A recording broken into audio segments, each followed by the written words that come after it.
আসসালামু আলাইকুম গাইস, আশা করি তোমরা সবাই ভালো আছো। আলহামদুলিল্লাহ আমিও তোমাদের দ্বারা ভালো আছি। প্রতিদিনের মতন আজকে তোমাদের মাঝে রান্নার ভিডিও নিয়ে আসছি। আজকে লাল শাক ভাজি করবো। লাল শাকটা কেটে দিয়ে পরিষ্কার নিয়েছি, পরিমাণ মতো লবণ দিয়েছি, কাঁচামরিচ কুচি দিয়ে দিয়েছি। এখন একটু কমে গিয়েছি, একটু নেড়ে চেড়ে দিব।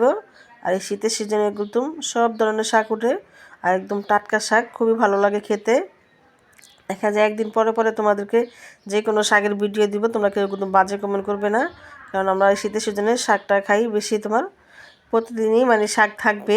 আর অনেক সময় দেখা যায় কি রান্না করলে বয়স দিতে পারি না, সময় থাকে না, এদিক ওদিক চলে যাই। এই জন্য গান দিয়ে সারি, ওয়াজ দিয়ে সারি। তোমরা যদি না বুঝতে পারো আমাকে কমেন্ট করে জানিও, আমি ইনশাল্লাহ বুঝিয়ে দিব। তো দেখো লাল শাক এখানে প্রথম দুই আলি লাল শাক কমে একটুখানি হয়ে গেছে। লাল শাকটাকে আমি নামিয়ে নিব, নামিয়ে একদম বাগার দিব।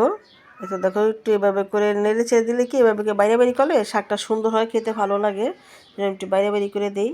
তো এই তো কড়াই বসিয়ে দিয়েছি, পরিমাণ মতো তেল দিয়ে দিচ্ছি, দুটো রসুন কুচি, দুটো পেঁয়াজ কুচি দিয়ে দিচ্ছি।